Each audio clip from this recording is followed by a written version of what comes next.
Welcome to another episode of Unscripted with Marilyn Morales. Today, I have a guest who I met recently, but very impressed with her history, with her personality, and I knew that I wanted her on my show.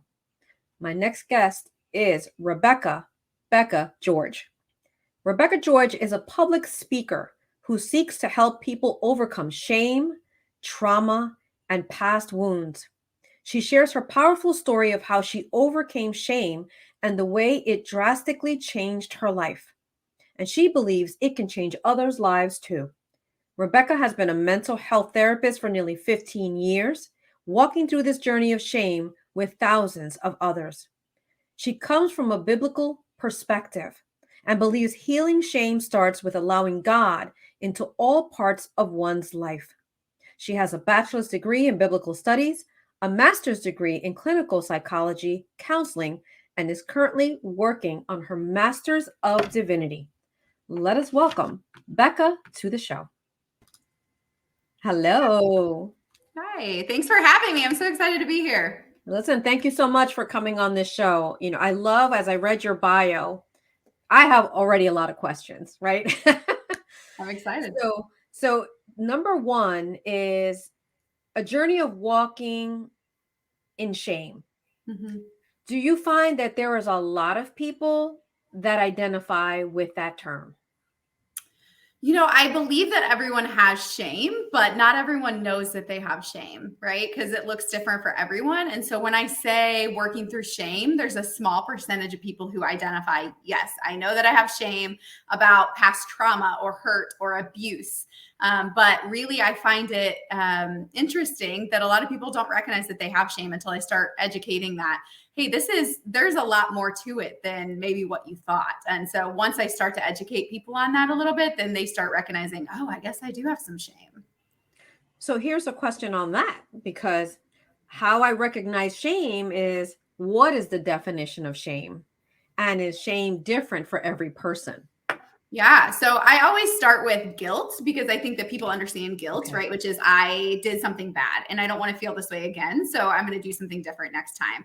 But shame is I am bad. So shame really is something that makes us believe that there's something inherently wrong with us and that we are different than other people in a negative way, right? So it's really that belief that there's something wrong with me.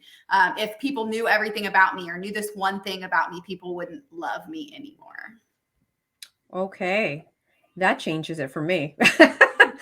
That changes. That definition is certainly something different. Yes, something that I feel bad about, that I've done, that I would be afraid to share with others. Mm-hmm. Right. Yeah, And I because think, shame grows in the dark. Like that's what it does. It doesn't, when you bring it to the right. light, there's no power in it, but we keep it to ourselves. Right. So this is definitely something we do to ourselves. And Mm-hmm. because we've been either brought up this way, right, in a Yeah. attitude of shame. And I think religion plays a part in that as well, right? When we Yes. talk about things that we should and should not do. Absolutely. Um, right. So it's a matter of, we put ourselves in these little boxes and we don't allow ourselves to expand upon what that box could mean, right? Yeah, because we have all these lists of things we should do. What I should do as a mom, what I should do as a Christian, what I should do as a wife, what I should do as a business owner, what I should do as just a normal citizen that functions well, right? So we have all these lists of shoulds. And if we don't live congruently with what our values are and what we should be doing, that's where shame comes in. Wow. Wow. Mic drop. Absolutely, because that's different. That is a very different perspective on things.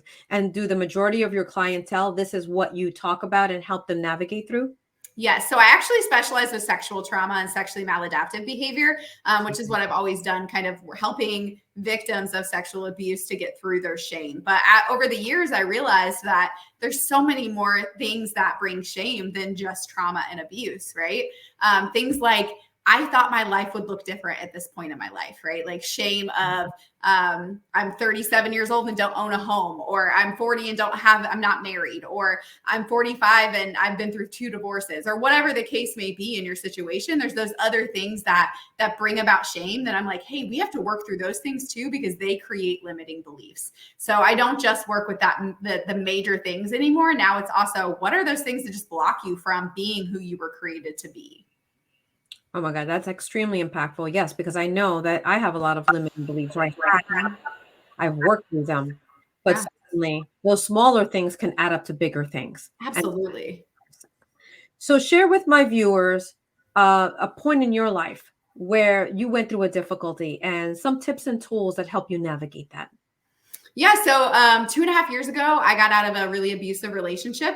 I wasn't sure how to get out because I had a lot of shame. I was unsure of how I got myself in that situation in the first place, especially being a mental health therapist. People would tell me all the time, how did you even get into a situation like that? Didn't you see the red flags of this narcissist? Didn't you see this? And Oh my and I had a God. lot of shame of being in that situation where I had all of my freedom stripped from me, and I couldn't do any of the things that people looking on the outside in didn't understand why I was still there, but I was terrified. And I finally was able to get to a place where I was like, I'm getting out. No matter what, even if he kills me, I'm getting out.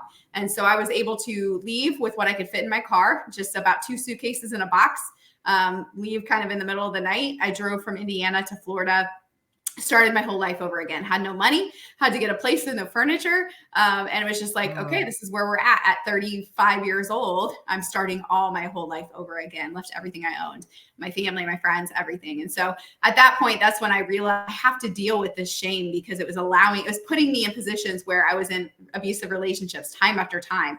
I was letting people treat me badly. I wasn't entering into what I knew that I could do, what God had called me to, because I believed I couldn't. And so I started to really unpack, like, why am I attracting these addicted or these abusive men? At some point it's me, right? It's me. So Right. I started realizing that it's because I didn't see my worth. I didn't think I was worth anything more than that. And so at the time I was over 300 pounds. I've now lost over 100 pounds. But at the time I was over 300 pounds, and I believed that if you could love me and you could look past my obesity, then you could treat me however you want. Right. And so I had to come to the place where I had to unpack that and say, no matter if I weigh 500 pounds or 150 pounds, my worth doesn't change. My worth in God, my worth in who I am and what I bring to the table and who I am. Right. And so I really had to realize that the weight I was carrying around was actually a symptom of my pain. And the thing is that I, even as a therapist, didn't recognize that they go together. Things like I couldn't start a business because every time I tried, I failed because I didn't believe I deserved it. So really, whenever I sit down and help my clients overcome shame, we start with, where have you put so much effort and time into and always hit a wall? Where is that wall? Because most likely there's a limiting belief there, and we need to attack it, and we need to be as intentional about it as possible to uproot it at the root and replace it with something that is true about you, something that's positive, and something that moves you forward. So as a mental health therapist, were you able to figure these things out little by little on your own, or did you have help uncovering, unpacking, and getting through that? Honestly, most of it was just me and God. I mean, he brought me to this place where it's just the two of us. I didn't know anyone here. I didn't feel safe going to therapy yet, even though I know that therapy is a beautiful thing and it's important. I was so ashamed. I couldn't bring myself to tell another person. I, as a therapist, got into this situation that was so embarrassing and mortifying for me. So I couldn't even bring myself to come to that place yet. I couldn't say it out loud. So it was just me and God at that point. And that's when I started seeing it, because I believe that God showed it to me. But over time, I realized I needed help. And so I started getting some coaches. I started getting some therapists. I've had a lot of people on my team to walk through this process with me, but it took a good solid, probably 6 months before I was willing to even say it out loud. Wow. And I will share with you, I have a friend, a very close friend, who is also a psychologist, who very similarly was in a married relationship with somebody who was a narcissist. And Mhm. number one thing that was asked was like, the same thing, red flags, how come you didn't see them? And Yeah. when other people were seeing little things, but Mhm. it feels differently when you're in the relationship, right? And they're very skilled. The narcissist is very skilled at hiding things and getting you in there and messing with your head and your mind. Yeah. And no matter what your educational background is, Yep. right? We can all fall victim Mhm. to someone like that. And a lot of So, times they choose their prey on purpose. They choose people who have a lot of trauma in their background. They choose givers because they're like this, yeah. he knew immediately that I'm a giver. And so he's like, I'm going to attach myself to you.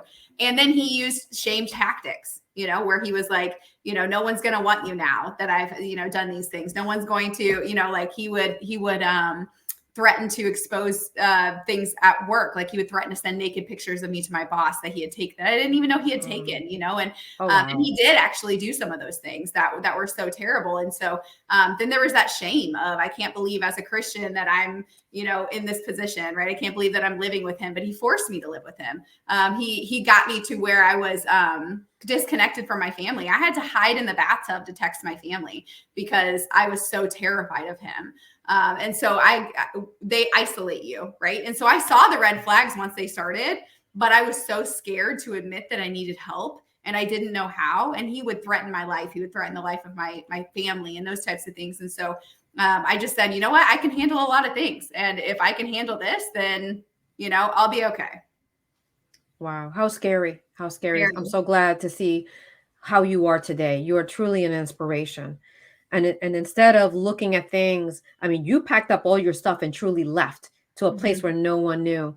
The bravery in that, right? Yeah. The resilience in that is amazing. God bless. Truly, yeah, God it was so hard. It was absolutely hard. Sorry, I can only laptop. My laptop is dying. I'm so sorry. Okay, go ahead. I didn't realize it wasn't plugged in. Okay, we're good. So it's unscripted, guys. This is unscripted. Yes. It was very scary, but I'm so glad I did, because if I would have stayed in that position, I would have never known what I was capable of. And my daughter would have always seen me in a negative, in a terrible relationship. And I wanted her to see me thriving and doing well. And so I was just like, even if this kills me, I'm getting out of this. Wow. So you had to travel with a child as well. Thankfully, my ex-husband lived here in Florida. And so I did the hardest thing I've ever had to do. And I actually called him and said, can she come stay with you for a few months while I get my stuff together and figure out how to get out? Because I was afraid if she was there with me, I wouldn't leave, because I was afraid he would snap and kill me. Right. And so because one of the biggest things was he had 2 guns in my name, and he wouldn't give access to me of them. So he had them in a safe, and I didn't know the access. I didn't know the numbers. So I had to watch him for about 2 months to try to figure out the safe code so I could get my guns, so he wouldn't kill me with my own guns.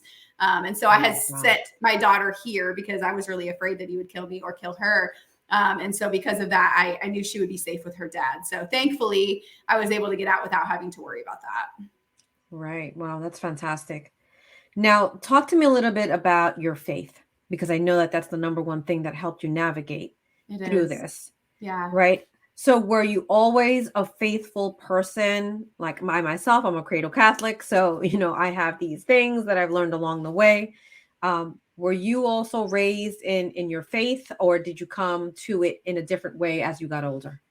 Yeah, so I have always known the Lord. I was raised, my grandpa was a pastor. My parents were always in church. We were in church 3 times a week growing up.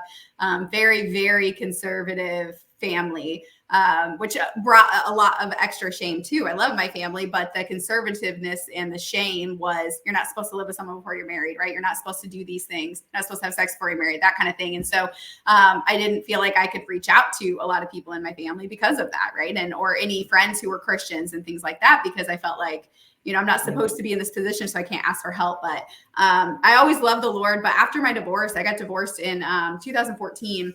And I was really angry with God because I believed that this was the man I was supposed to marry. And yet my marriage fell apart. And I really believed that I had sacrificed my calling on the altar of divorce.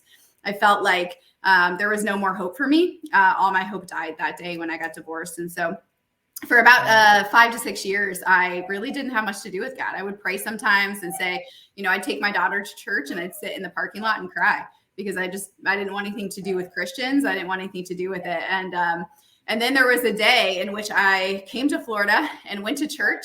And in that moment, I felt like God told me, it's time for you to grieve. It's time for you to grieve the loss of your marriage, of what you wanted your life to look like. Grieve it all. And so I just grieved for about 21 days. All I did was cry and grieve. And that was the first time I let myself grieve. And then I came back to church 21 days later. And I felt like God told me, he reminded me of a scripture that says, you are mine and I hold you in my hand and no one can pluck you from my hand. And in that moment was the first time in almost 8 years that I had any kind of hope. And I was scared to have hope, but I was like, all right, God, I believe you. Because I had gotten to the point where I wanted to kill myself. I had a plan of once my daughter got to 18, I was going to end my own life. And that was my plan. I knew how I was going to do it. I knew when I was going to do it. I did all of those things. And so I finally had the hope in that. I was like, my only hope is in him. And ever since then, that's the story that I want to share. Oh my God. That's beautiful. Actually, that you were able to find and hear God. God speaks to us always, right? It's just a matter of us being open to it and listening to it and Listening. hearing that voice. Mhm. A lot of people think that when you're a person of faith, that bad things won't happen to you, right? That these things are not supposed to. And that's where the anger comes from, because Mhm. you start believing that same narrative. Yeah. And so then your perspective changes, and share with us your understanding now that that's not exactly how that goes. What is Yeah. your understanding now about faith and the bad things that happen to you?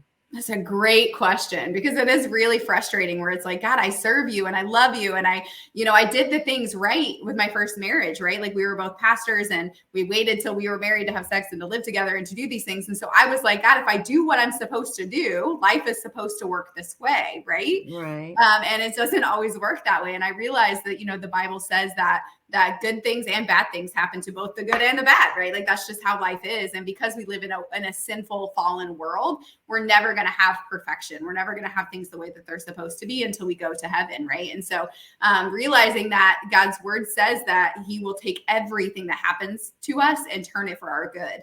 And so I have to believe that, even the negative things, the bad things that happen are going to be for my good. And also that my pain gives birth to purpose. And so I've recognized as I look back that my purpose only comes from pain. When you have a child, obviously there's pain that has to come from in that birth. And so I believe that even though it's frustrating and sometimes doesn't feel fair, right? It's just part of life. And we have to say, God, how can I turn this into my purpose? That's right. Because we only grow when things are difficult. You only learn when things are difficult. If things Yep. went well all the time, where's the growth in that? Exactly. And turning your pain into purpose, just like my own story. Mm-hmm. Being a nurse, being a medical professional since the age of 17, being a person of faith, I had served God and my profession. And then my child is sick and dies. So God and medicine had failed in my eyes, right? They failed me. They said they gave me a resounding no, but I had to turn that around, exactly as you say, right? And it just boggles my mind that I even thought that if I did things right, things would go right, because in the Bible it talks to quite the opposite. Every story is about some tragedy. Right. And we always seem to think that somehow, right? But really, Right. also, we can't earn anything from God, right? Everything he gives us is good gifts. And everything, I try to believe it as like, whatever he gives me, I want to steward well while I have, but I can't hold on to it because it's not mine. My daughter isn't mine, right? Even though I want to believe she is, she's not. My money isn't mine. My business, my ministries, they're not mine. They're his. He loans them to me and sees fit that I steward them. And I hope I steward them well. Right. This is not, there's a term that says we are not, how is it? We either are humans having a spiritual experience or spirits having a human experience, right? Or souls having that. What do you think about that statement? Yeah, I think that this is just our like outward shell, right? And my home is with God in heaven, and this is not my home. And so that's why I can say, like, when those things do happen, I can say this isn't going to be forever, right? Like this is, if you're a believer, this is as close to hell as we ever get, right? And so I think that is part of it, is that like it only gets better from here, and so my belief is just like I am a spiritual person, and that is, and I am my soul, right? And so that's what is connected to God, and I'm just thankful that this is not forever. People who say they want to live forever, I'm like, why? Why would you want to live forever? I want to go home and be with Jesus whenever he sees fit to do so. I don't want to be here forever. Right. So it's definitely encouraging if you are a believer that there's something better than this. Absolutely. I love that statement. I am soul. I am soul. It's me. I am soul. I am soul. That is who I am. And this is a human experience. And I always used to say, I'm here to grow my soul. Right. Yeah. This is like a game that we play. This is a virtual reality that's going on here. And we're supposed to navigate this game, and all these little things are thrown. It's like the game of life, right? All these things are thrown at you: kids, cars, you lose your job. Right. All those, This is a game. And then we have to navigate that. And as we become better skilled at it, when we get to the end, we are able to reach back and help those who are still trying to navigate and try to get to the end of that game. Yes. So that and when we're faced with our own mortality, that's when we can say, like, wow, there's something so much deeper and bigger than what we're experiencing now, right? Like I've had several times where I've had near-death experiences, or I've been, where I could die and almost died, and those times in which I said, this isn't even like important. What happens here and the things we think are important isn't important. What's important is the Bible talks about, like, as you come to, when you die, that there's going to be things that are put in the fire, and if they are not, if they don't stand up to what God says that they were, and the intent wasn't good, then they will burn up. And so I want to be able to go and have God say, like, well done, you did well, right? And so I want to steward those things well. And that's when it kind of wakes you up in those moments, whether it's someone passes away that you love, or I have a funeral to go to tomorrow for a 25-year-old girl who was in a car accident. And it just reminds you that you only have so much time, and you have to get your purpose out. Every single day matters, right? Like you can't waste a day, an hour, a minute. Yeah, we have no time. Mm-hmm. Time is an illusion. Yeah, right. It is. I've seen it too many times, right? Where we just don't know. Life can change like this in an instant. It did for me. It does for a lot of people every single day. Yeah. Every 3 minutes, somebody's diagnosed with a blood cancer, right? So it's like all the time. All the time. So every couple of minutes, somebody else is getting bad news on there. Something, their lives are changing. And so we have to change with the good people, right? The children are the ones who are like, come on, God, we need more of these people in this world, right? And sometimes it's like, I could have some people that maybe you could put on that list first. Right? For a sickness, I can give you a list. Right. But God tells us that his ways are higher than our ways, and his thoughts are higher than ours. And so we have to come to a place where we say, God, I don't like this, and this is awful and grieving for me, but I trust that your ways are higher than mine.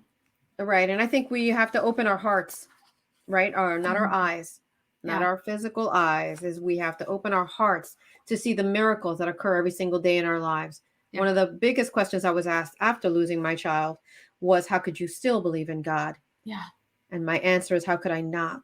Mm-hmm. Because he was present throughout. And I can tell you where he was the day before I gave birth to her, where I met for the first time a Catholic priest who was going to walk me through the most difficult times of my life. And I met him hours before I went into labor, right? Wow. That's where God was, because he placed us perfectly at the same time to say, guess what? You're not going to take this walk alone. I'm going to give you somebody who's going to walk you through and make sure that you keep your eyes forward, because there's a mission bigger than you, right? And there's going to be some pain attached to this mission. Yeah. But I'm with Absolutely. You. And that's the beautiful thing, when you can look back and see those moments of, in my pain, this is when God was there, because he's close to the brokenhearted. His word says that. And so I actually encourage people to pray that and ask God, if they're dealing with anger or resentment to God, where were you when this happened? Because he can handle that. He can handle those emotions. He can handle the frustration, the anger, the bitterness, and just ask him, God, where were you when I was being molested? Where were you when I was raped? Where were you when I lost my child? Where were you when this happened to me and my life changed? Where were you? And he will show you, if you listen, where he was in the midst of those things. Absolutely. It was the turning point for me after losing her was, she used to sleep with me. She was only 19 months old when she passed. So I had her in my arms every single day from the moment she was born to the end, to the last day. Now my arms feel empty. Right. So now I cry myself to sleep every night because I don't have her any longer. So I fall asleep, a deep sleep. And in my dream, I am once again distraught and looking outside of a window with someone behind me who I don't know who he is. Right. I just know it's a male presence behind me. Yeah. And I asked the question, why did God take her? Very angrily in my dream. Why did he take her? And the response was, God didn't take her. He waited for her. There's a difference. And then I wake up. And when I woke up, I could feel the presence. And I knew that little switch in perspective meant the world. Wow. And I was able to now get up every day because I knew that she was welcome back into heaven where she belonged. And that her time here was done, but it was time for me to carry that torch forward. Wow. How beautiful. Now my job. How beautiful. Yes. That is the grace of God, right? Whenever he shows you those little things. Right there. And it was right after having that dream, I think it was the next day when somebody first asked me, how could you believe? Mhm. And I said, I'm going to tell you I'm how. gonna tell And I you. shared that switch in perspective that just literally happened to me. Yeah. And then Right. by your testimony, someone else has hope. Well, if she can do this after losing her daughter, maybe I can do this after losing my ability to have my job, right? Or the freedom or Or whatever, this, as or I'm being getting out of this. molested. Like you Yes. say, that is so huge, Mhm. so rampant, so not talked about, so Yeah. taboo, Yep. and so painful and hurtful. Yeah. But yes, we can come on the other side of that. And Mhm. that's why you're here to help those people to do that. Yeah. And So statistics share. say it's like 1 in 3 girls by the time they're 18 are abused, sexually. And so it's like, it's a Wow. lot. And people don't talk about it. They don't talk about how it affects them. It's almost like oh yeah, I was abused too. Oh yeah, I was abused too. Because it's just so prevalent today. 1 in 3 girls in the United States or in the world? In the United States? I'm not sure. I think the United States, but I'm not entirely sure. And I believe it's 1 in 6 boys. And that's just, and I'm sure it's probably more than that, but boys don't usually come forward. And a lot of times girls don't either. So it's probably more like 1 in 2 girls and 1 in 4 boys, probably. But I think statistics show, last I checked, 1 in 3 and 1 in 6. 1 in 3 is huge. Mm-hmm. Yep. And 1 in 6 is huge. Yep. By the time they're 18. So that doesn't even include adult, sexual violence or rape or any of those things. It's just before they're 18. My God. Yeah. It's devastating. That is devastating. Yeah. Can you also share with me, is there a perspective on whether these are people that children know, or is it Great more? question. Yeah. So the majority of the time it is someone in their family. It's someone in their family or their friends or their respected group. And that's why it makes it difficult for people to talk about it, is because it is someone typically that that they know. That is what studies show, is that most of the time it's not a stranger. Is there any advice to give to moms that are of daughters? Yeah, absolutely. So first of all, trust your gut. I believe the women are given discernment and intuition that like a lot of times men don't even have. I think that we just have to trust our gut in it. Also, be careful. Even if you are, judged as like, oh, you're too harsh or you're too this or that, be careful with sleepovers. Be careful with Thank you. With allowing people to, who you allow your child to call family. So I see a lot of times where people will say, oh, this is Uncle so-and-so, Aunt so-and-so, and they maybe only knew them for a year, but because the parent is so close to them, they want them to call them uncle or aunt. And that gives the child the illusion that they're a safe person, right? When we don't necessarily know that they are. Also, trust, like I said, trust your gut and pay attention. I would also say ask your child questions. Ask them questions and make an environment that is conducive for honesty. So don't shame them for anything that they bring up or any questions they have, and ask questions. Anytime my daughter went anywhere when she was young, before she could really articulate her words, I would say, did anyone ever make you uncomfortable while you were there? That's the way that I would word it. That's a good question. Did anyone make you uncomfortable? Did you feel uncomfortable in any way while you were there?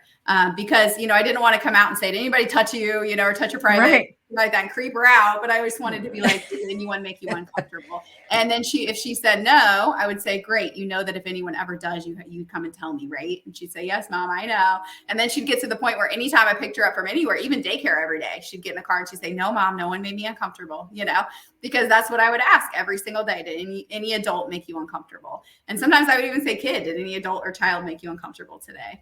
And so even as she was growing, she would come and say, this kid made fun of me. It made me uncomfortable. And I'm like, cool, tell me every time in which you're uncomfortable, and I can decipher whether or not this is good or whether or not this is actually dangerous, right? So ask questions of your kids, pay attention. Don't trust people just because, you have known them for a little while. Just always be cautious when it comes to overnights, when it comes to who has your child alone, and ask questions. Don't be afraid. Even now, my daughter's 13 and I will not send her. She does not stay the night at anyone's house except one girlfriend. That's it. And they can come to my house. But that's all, it's not until she's 16 or so. I probably I won't let it. I think she's maybe stayed at 2 people's houses overnight. Because you can stay until 10 o'clock even. I'll come get you. But sleepovers, they can be dangerous. Yeah. Yeah. I was raised that way. My mother did. Sorry about the train. I love it. Unscripted, right? Yeah, unscripted, guys. Here we go. And it's very loud. I literally live right next to the train. So my mother raised me the same way, saying we could never have sleepovers. I didn't understand why, right? Because she didn't Mhm. go into detail about the dangers that could happen to you, right? Right. She just said, absolutely freaking not, right? Right. You're not going Right. anywhere. Absolutely. Yeah. So then as I became an adult, then I understood why she was like that. I did the same thing. I always was told I was too overprotective, but guess what? They're mine. Yeah. They're mine. And my responsibility to make Yeah. sure that they're safe. Yes, So absolutely. I'm going to raise And even even when my they're with sons. family, I ask that same question because even though I trust my family and I don't think my family would ever hurt her, I still want her to know that it doesn't matter if it's someone I love. My alliance is with you, period. So whether you tell me, because that's what I see a lot when I worked with kids who would be abused, they would say, I didn't want to tell them because it's my mom's brother or it's my mom's dad or, it's somebody who I know my mommy loves. I don't care who I love you most, right? And so Right. no matter what, I want you to know. So even if she spent time with my family, I'd always, did anybody make you uncomfortable? It didn't matter because she was so used to hearing that.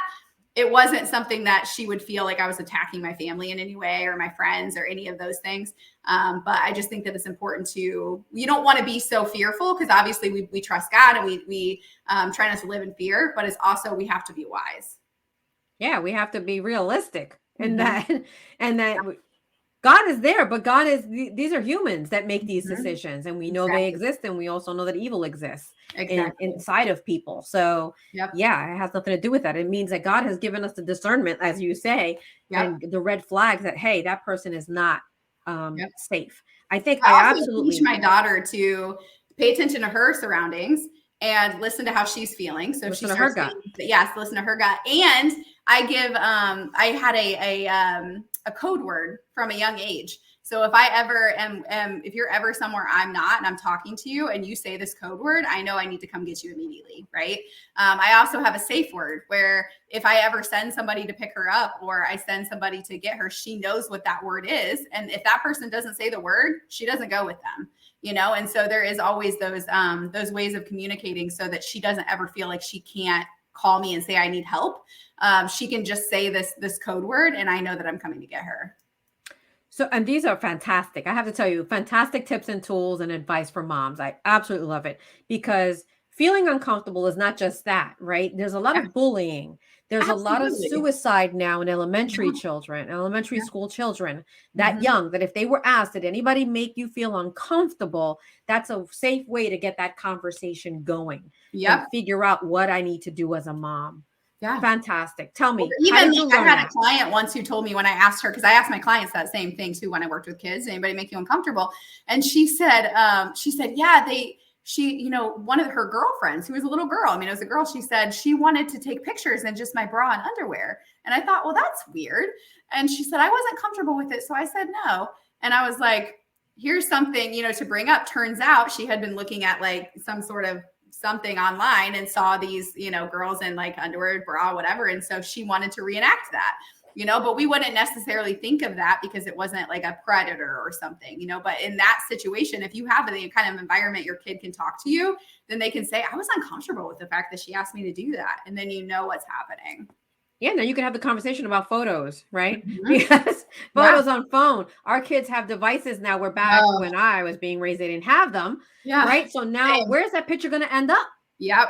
Like Yep. that, Yep. you I know? always tell my daughter, I'm like, you have to know that anything you send to somebody, it can be out on the internet in any time, right? Like at any time.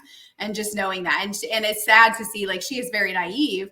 And I'm glad that she is. That means her innocence is still there. But she'll say things like, she said, my best friend started talking to a boy in Oklahoma over this app that she's not allowed to have. And I said, how do you know that it's a boy and not a grown man? And she said, well, they talk all the time and they send each other pictures. And I said, this could be a grown man talking to him, talking to her. And so I had to sit down and talk to her again about the dangers of what that could be. I said, she could be kidnapped. Like, I'm telling you now that you're 13, like the actual serious stuff. I'm not going to tell a 5-year-old, but at 13, I Right. can tell you she could be kidnapped. She could be raped. She could be doing these things. And so you have to recognize that not everybody means you well. Wow. And when you hear something like that and it's her best friend, do you alert that parent? What do you do in a situation like I that? thought about it, but I don't know the parent at all. And so for me, it's like her best friend at school. So I don't know anything about them. But I said, you should suggest to her for her to talk to her mom, and she said, no, her mom is really judgy and she doesn't feel safe talking to her mom. And so I was like, well, then have her talk to a counselor, or have her talk to someone, because we don't know that that's safe. And she said, I know that he is safe, And so she really believes this because her friend believes it, And that's when I was like, okay, you really don't have the awareness that I need you to have, in which case is why I have the Bark app is what it's called. So I can see Bark, yeah. Yeah, I can see all of that. I also check her phone, and she just got a phone recently. Actually, at Christmas is the first time she had a phone. And that's just because I wanted her to be able to get in touch with me in emergency situations. But I'm very specific about the app she's allowed to have, who she can talk to. I check her phone every night. I mean, very particular. Some people say it's crazy, but it's my job to protect her. She's yours. Yeah. Bottom line is she's yours. I had that too with my young son, who's 12 now, but a couple of years ago, he was playing games. All of a sudden he would play and I would hear his friends. All of a sudden I heard a voice that sounded older than theirs. And I was like, okay, hold on. I went to them. I said, what are you doing? Yeah. Who are you talking to? Oh, he's a friend of so-and-so's. And I had to call a mom to verify, is this a friend? Does he live there? Oh, yeah. I was like, because he sounded older than they did. Right. And why is he talking to my kid? Yeah. Why are they talking to these younger kids? Right. Absolutely. And that's the thing, is you have to pay attention. And it's so hard with everything that's like going on in our life, and we don't always stop and pay attention. But that's why you ask kids questions. I took my daughter out the other day and just spent the day with her. And I just asked her questions about what she thinks about politics, what she thinks about religion, what she thinks about these things, apart from what I've taught her, because I wanted to know, you don't have to believe what I believe just because I believe it. I want to know what you think. And the answer she had blew me away. But I had never thought about asking her that, because I thought, she's 13. She probably doesn't know this stuff. And she knew everything that she believed and why she believed it. And her, she had a whole hypothesis on everything. And I could not believe it. So I just really believe in asking your kids questions and listening and letting them have their own voice, even if it's opposite of ours, which is so hard to do, right? But letting them kind of find their own way. That way they don't feel uncomfortable coming to talk to you, because that's when it's dangerous, when they don't have anyone to talk to, or when their person to talk to is not safe. Right. So tell me something. Where did you learn this? Where did you learn that phrase and that question? Did anybody make you uncomfortable? Where'd you learn it? Honestly, it was just through working with kids who had been abused, and studying them, and really because that was my specialty. I worked so much with that. And I also worked in a prison with the perpetrators as well. And so that was a whole other can of worms. And it was really difficult for me, but it actually changed my perspective on a lot of things. It brought a lot of more empathy and compassion for people that I didn't have before. But it also brought a perspective that I now understand the mind of the perpetrator so much more. And so it helped me to be able to keep people safe more. So just knowing what to ask, knowing what to look for, knowing the warning signs, as well as the warning signs in men. I mean, obviously women abuse too, but it's very, very small compared to men. So knowing what to look for in that as well. So really just studying the behavior and both the victims and the perpetrators. Listen, I don't want to miss an opportunity to have this conversation. So we're heading left now. We're about to make a left turn, right? And this is a longer episode than we're used to. But guys, I think this is so important. And I want to take advantage that we have Bekah here with us today. Please share with us some tips about that. Yeah. The mind of the perpetrator and how they think and how that's dangerous. Share with us some of that. Honestly, a big thing that was surprising for me was how normal some of these men are, how attractive, how successful, how normal they are. Because a lot of times we see these movies where it's they're a villain or whatever. And really, it doesn't happen that way most of the time, right? And so understanding that they're not necessarily monsters in our perception, right? We don't see them and think, oh, monster. It's not how it works. And so recognizing that anyone can be that person. And again, not living in fear, but not having the belief that it has to be someone who looks creepy, right? Or looks scary, because maybe the guy that looks creepy is actually the one that would keep your kid safe. And the one who's in a suit and all suited up is the one who might touch her, right? And so recognizing that is true. Also really listening to people and their questions, right? So I talked to one guy in prison for a while that we would have these conversations, and he would just ask little questions. He would just ask me questions to try to figure out if I had kids, to try to figure out what my kid, to just get information. But he was so charming.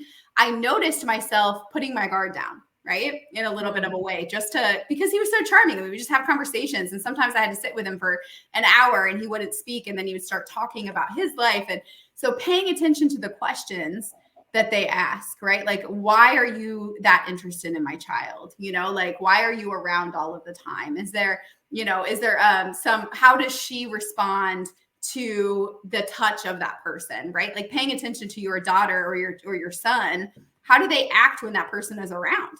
A lot of times, it would be like, okay, well, if I look at the child, I can actually see that they're uncomfortable. You just don't understand that or know that because you're not paying attention, right? So really paying attention to how your child responds in the presence of that person. Does their behavior change? Does their demeanor change? Do they start to get anxious before they go to their house?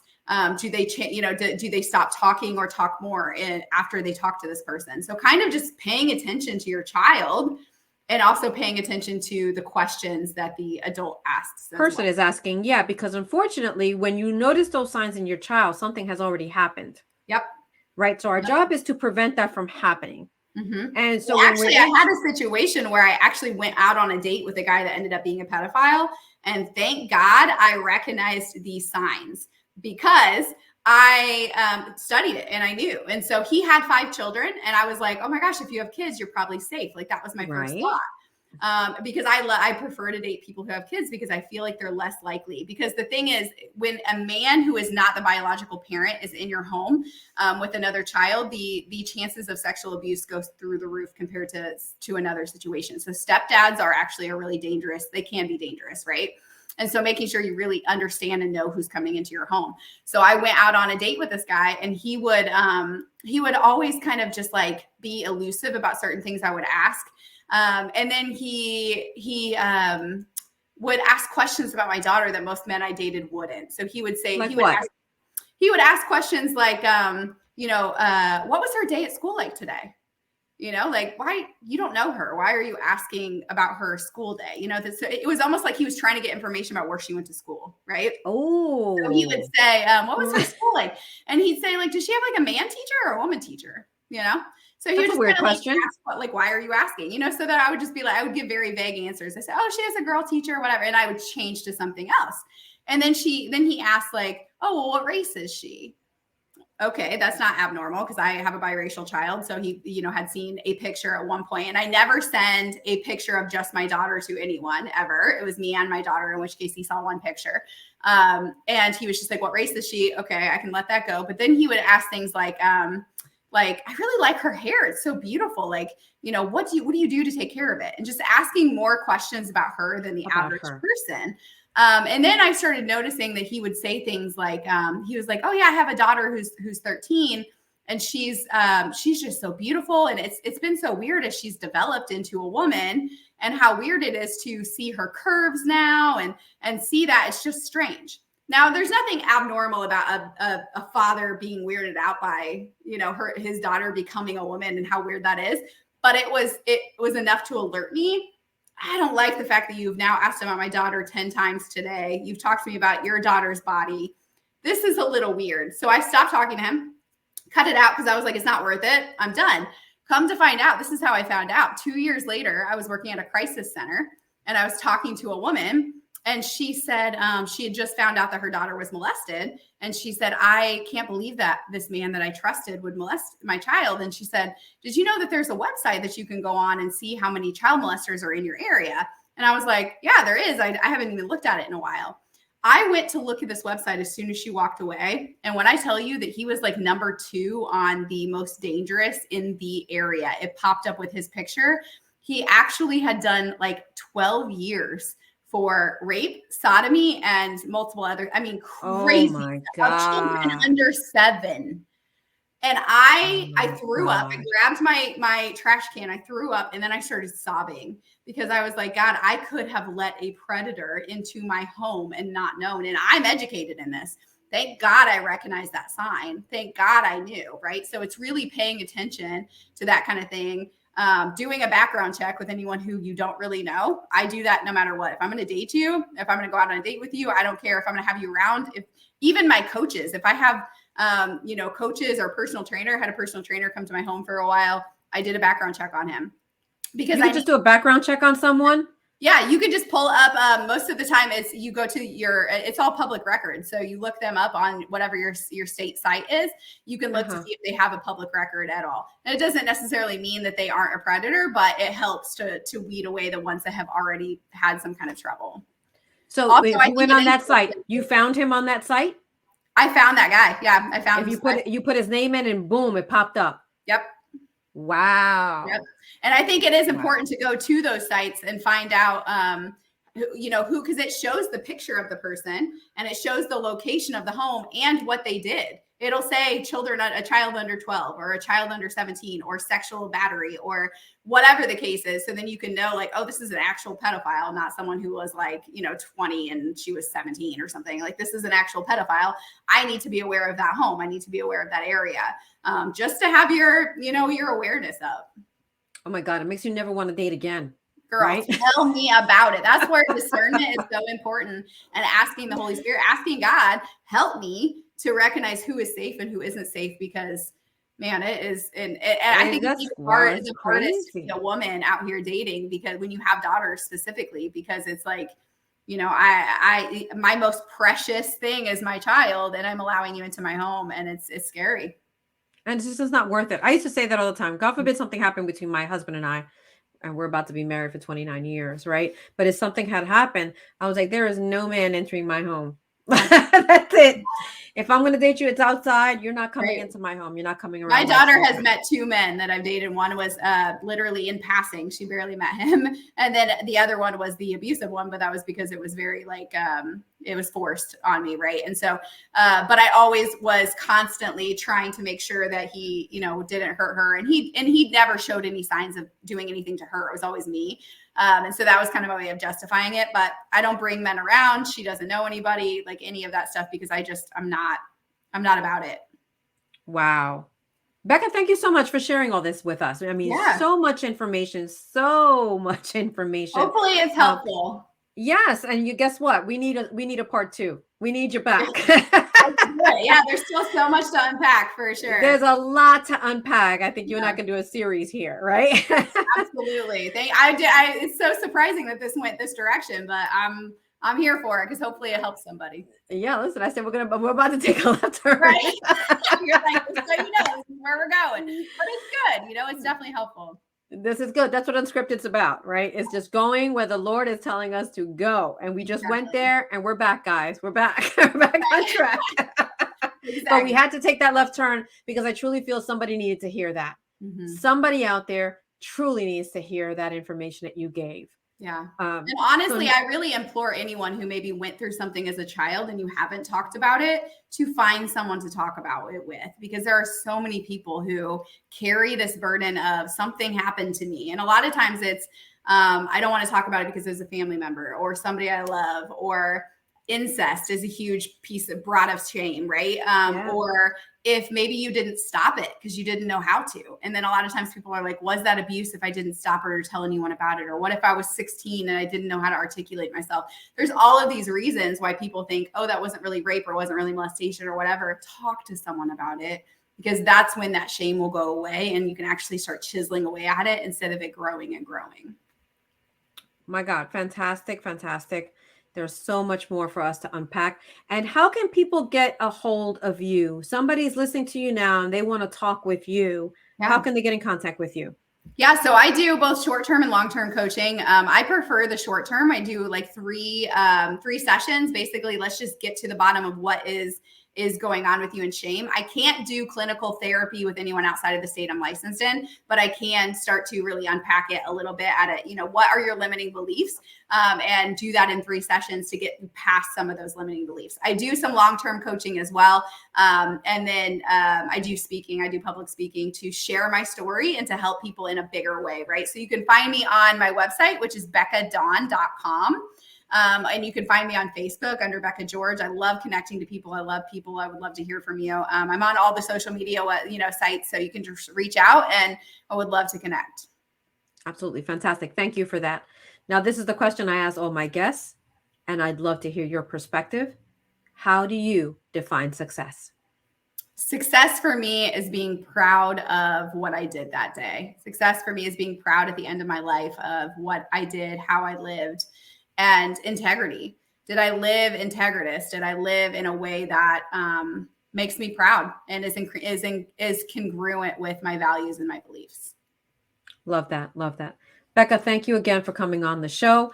Guys, there's going to be a part 2, 3, and probably God knows how many.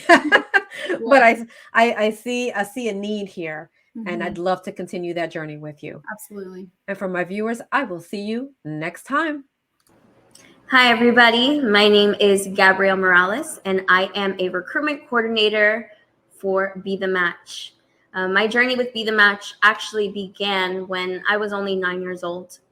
At that point, my 7-month-old baby sister was diagnosed with an extremely rare form of leukemia. Through the Be The Match registry, we were able to find a matching donor for my sister. And although a few months later, we lost her, her cancer was cured. Our family is so thankful for the additional months that we had with my sister. And ever since then, I've made a promise to myself to dedicate my life to helping children just like Isabella and helping families like ours by continuing her legacy. Hence why I now work for Be The Match. I love what I do so much, and I'm able to spread awareness about the huge need for more donors on the registry, especially those of diverse backgrounds. There is currently a huge disparity within the registry for minority patients, and we need your help. It is so simple to save a life and to be put on the registry. You can visit izzy'slegacy.com or text Izzy's Legacy to the number 61474 to start the registration process to be on the Be The Match registry, to hopefully be a life-saving match for a searching patient in need.